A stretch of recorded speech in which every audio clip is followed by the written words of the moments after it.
I will be brief. I'm going to talk to you about data meetings, essentially targeting students, right? Student selection.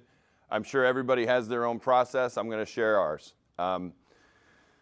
There are a couple things that I think are important in our process. One is the publicness of it. Two is the precision of it, which gets down to actual individual student names. So the way we conduct a data meeting is we have our BOY FastBridge data. I pretty much only want to look at, and I don't even know the name of the report, but I want to look at the kids' class roster, college track, low risk, some risk, 1 exclamation point, 2 risk, 2 exclamation points, right?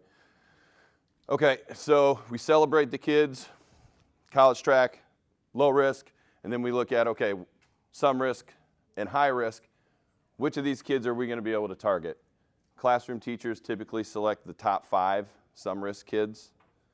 And then we are fortunate this year, we weren't there last year, but we are fortunate this year that any student who is not either one of the 5 targeted kids are either our interventionists, our ELL teachers, or our special ed teacher is able to see one of those kids, except for kindergarten.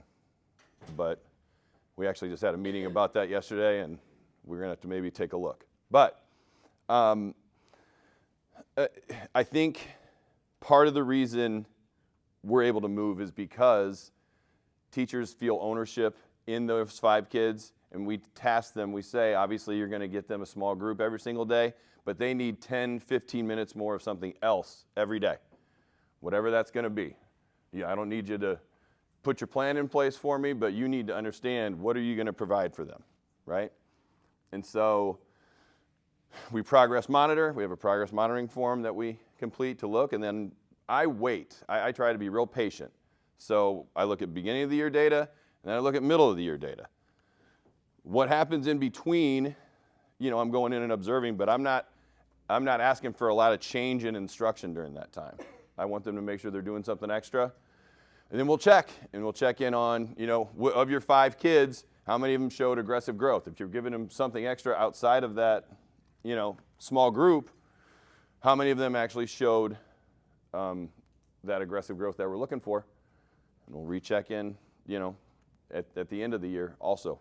So like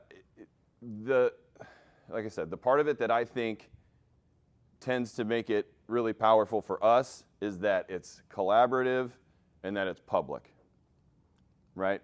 So the teachers are saying their kids' names in front of their whole grade level, with the ELL teachers, with the interventionists, with the special ed teachers.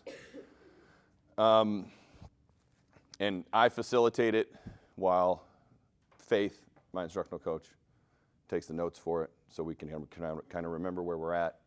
I'd say the last thing, and this is less about student selection and more just about part of the real purpose for these for me as well, is just academic achievement. We set public goals too. I think that's important. So we start the year at 39% of our kids are, you know, college track or low risk. What's the goal for the end of the year? And I tell them all the time, there's no goal police that's coming to get them if they don't make their goal. So set a high one, and if you fall underneath it, that's all right. I'd rather you set it for 80 and go 75 than set it for 60 and go 55. So that's about it. I'm open to questions. And maybe it would be nice if you guys at your table could talk to each other about how you actually have student selection too, because I'd like to hear from my people about what they do also. So do you guys have questions for me? Your question is, at the middle of the year when I'm looking at which students showed aggressive growth, yes. How do I find that out? Yeah, I didn't know if you had to go kid by kid or if there's... Yeah, yes, you do. You got to go class by class, right? So I'm looking at whatever, looking at Freiberger's class. Freiberger's class had, or I should say Freimuth, I think Freiberger resigned.